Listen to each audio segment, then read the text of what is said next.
We're using the cupcake to reveal the gender of the baby. Take a bite into your cupcake.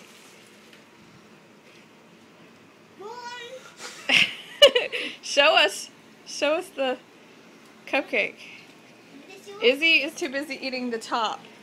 Look, look. Show me.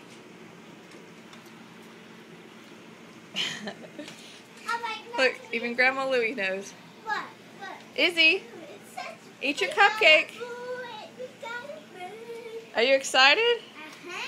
Sam, are you excited that you get to share a room with a boy and not a girl?